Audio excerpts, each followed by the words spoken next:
could be the solution to microplastics. Sadly, we know that microplastics are getting everywhere, including our drinking water, but researchers have developed a new way to tackle the problem, a filter made of a rather unusual combination of material, which is able to remove up to 99.9% of the tiny plastic fragments from water. The researchers, led by a team from Wuhan University in China, combined both chitin, that's derived from squid bone, and cellulose, derived from cotton, for their CT cell foam filter. Both materials are found in abundance in nature, cheap to adapt, and sustainable.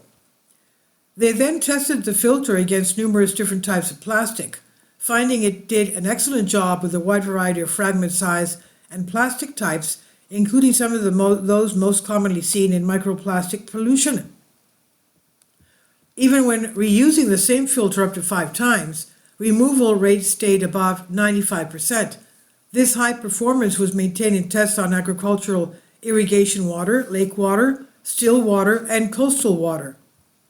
This biomass fibrous framework CT cell showcases the excellent absorption performance for polystyrene, polymethyl methacrylate, polypropylene, and polyethylene tetraphthhalate, and write the researchers in the published paper. The affinity for diverse microplastics is attributed to the transformation of multiple intermolecular interactions between different microplastics and CT cell. Those multiple intermolecular interactions refer to the variety of bonding reactions the newly developed filter is capable of. It can adapt as it encounters different types of plastic and adjust the way it grabs each one. Even better, the filter mostly continues to work well in the presence of other pollutants besides microplastics, including bacteria and solvents. That's going to be important if this solution is going to be scaled up and used across multiple real-world scenarios. That said, some chemicals did reduce the filter's absorption abilities. While both chitin and cellulose had shown promise in removing pollutants from water before, getting them working together required some careful chemical manipulation to break down and rebuild their internal structures, making them better catchers for microplastics in water.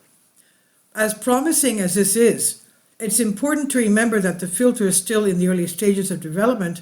Larger scale tests need to be carried out before the viability of producing the filter commercially can be investigated.